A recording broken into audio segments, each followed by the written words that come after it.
Hi, everyone. This is Megan Van Petten. And this is Lindsay Poss. You're listening to the EsportsNext podcast. Here, we will highlight the fantastic guests and speakers of the EsportsNext conference. EsportsNext 2022 is presented by Morgan Stanley and is located in Sweet Home, Chicago. Don't forget to register to secure your spot at the conference and enjoy the show. Hello, and welcome to this episode of EsportsNext podcast, the official podcast of the EsportsNext conference. I'm Lindsay the Boss Poss, and I'm joined today by my friend and co-host Megan MVP Van Petten. Thank you, Lindsay, the boss. This episode, we are delighted to welcome Jorrel Batac, who is the newly appointed Chief Operating Officer at the North American Scholastic Esports Federation. Jorrel, welcome to the show. Tell us a little bit about yourself and your entry point into esports and what's your current projects. Hello, everyone. It's great to be here. I appreciate you having me on the podcast. It's been quite the journey. I've spent about 16 plus years in education in particular, primarily facilitating STEM-based learning. In my last position, I did some California statewide sort of implementation around STEM, game-based learning. And it's been interesting to see just the overall interest of esports across, youth. And that's really what emerged, is seeing the kids excited about gaming and esports. And that led me to my position now with the North America Scholastic Esports Federation. I initially started with NASEF as the Esports Scholastic Instructional Coach and Director of the Scholastic Fellow Program. I've been spending the last 3 years cultivating our global fellowship community, which is really exciting. Last year, we ended our third cohort with participants from 14 countries. And we'll be entering our next year. We actually have applications live right now. And so I'm excited to see where our global community goes next. That's so cool. In the past couple years, how have you seen kind of the interest in using esports in education, using gaming in education change?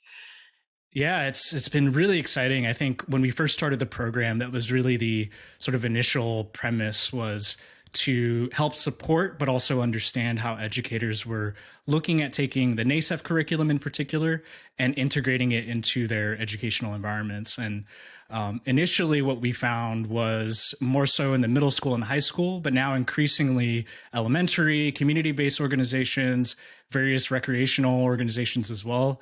But what's been intriguing about esports in general is that there really isn't any one way to integrate it into your community. And that's what I've learned from the fellows in particular, is that there's so many different opportunities to intersect esports into cross-curricular programs. I mean, I've seen really the whole wide gamut of ways that educators have innovated their programs using esports and gaming. I mean, everything from, competitive play, which is exciting, clubs, which is also really great to create those safe and inclusive spaces.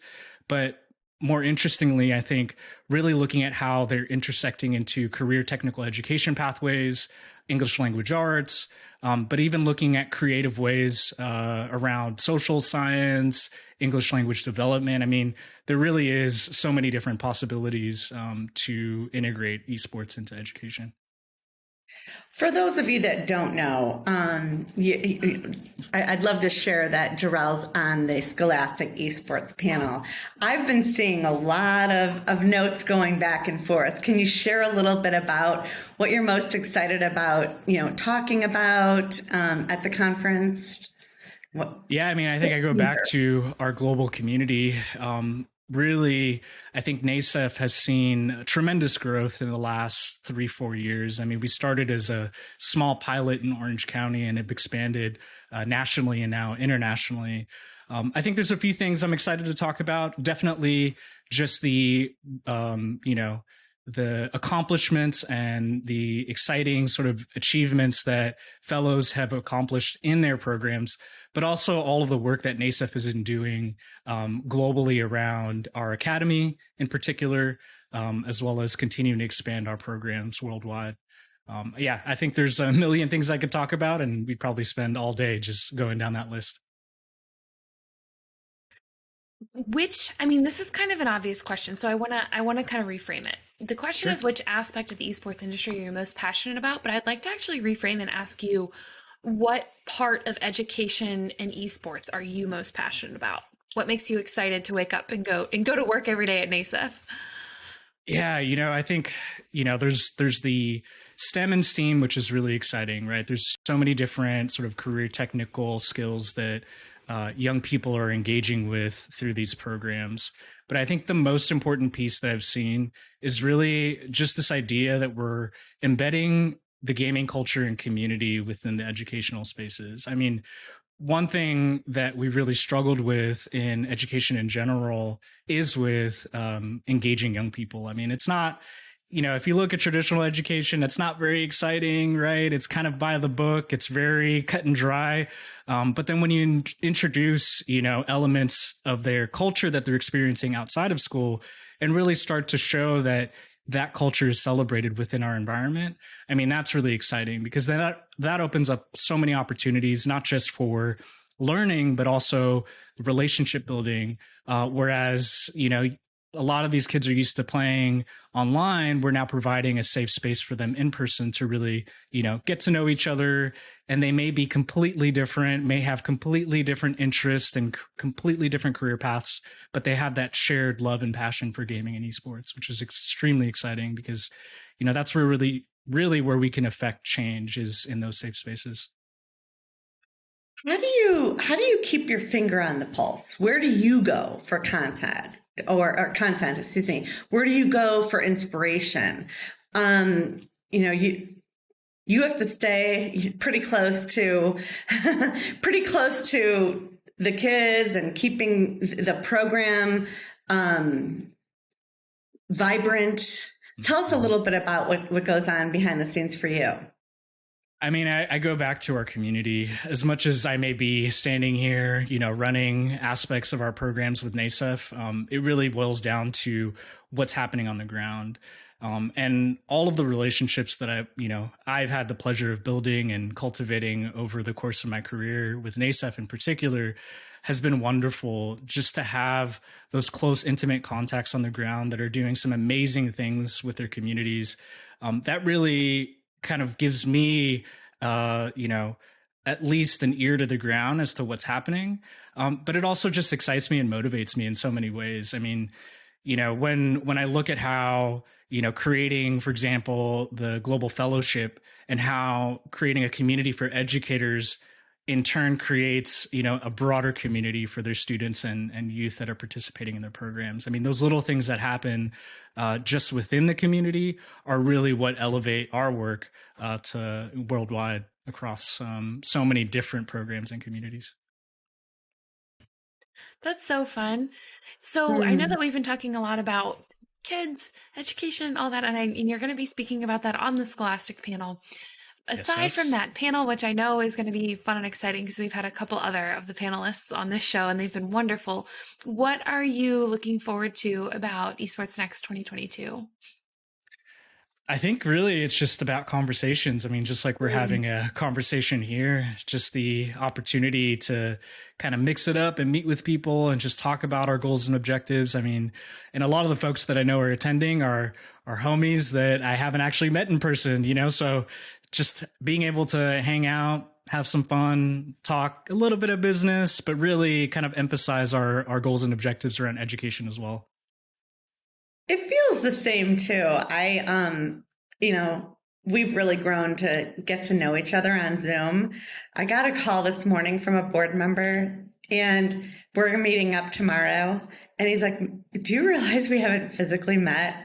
And I was just stunned by that because I've been working with him for so long and it's so amazing what we have here with Zoom, but there's nothing like our big ESTA family reunion.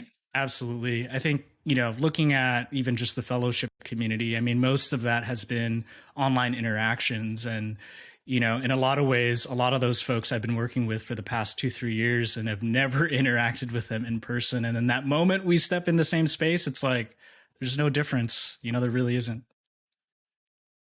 Well, and I kind of want to follow along this thread because we're talking so much about people and communities. Who do you kind of look for inspiration or mentorship in this space? It I'll can be be like a honest, person or a as thing, much by as the way. I want to sure. be clear about that. Yeah.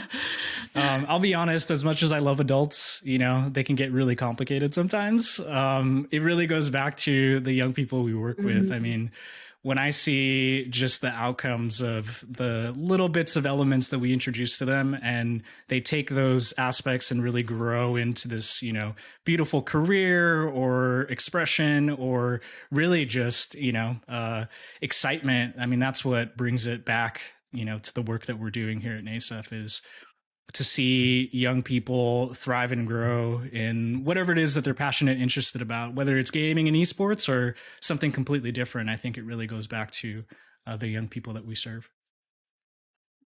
Well, I'm really looking forward to your panel, and I've seen some back and forth organization that our moderator Jeff is, so generously leading. What lies ahead for you? Congratulations on your promotion. Thank you. What lies ahead? And we'd love to hear about what's coming.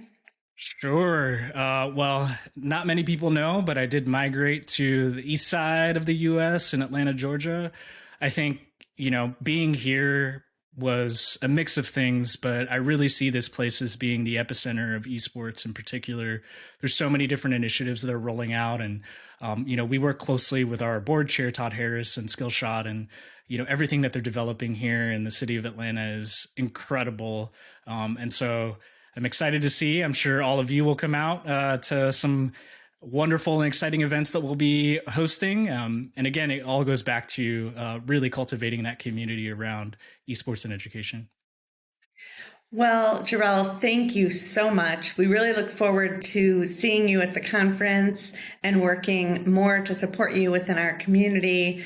How can people find you? To be honest, I'm not a very social media driven person. You can hit me up on LinkedIn. I'm a little old school. I like the classic email, but, hit me up on LinkedIn and we can sync from there. Right on. Thank you very much for joining us. And again, thank you for another episode for us. Please join us if you haven't already for our conference, August 22nd and 23rd to Sweet Home Chicago. Thank you very much. Thank you. I'm excited to be there. We'll see you soon. Thank you.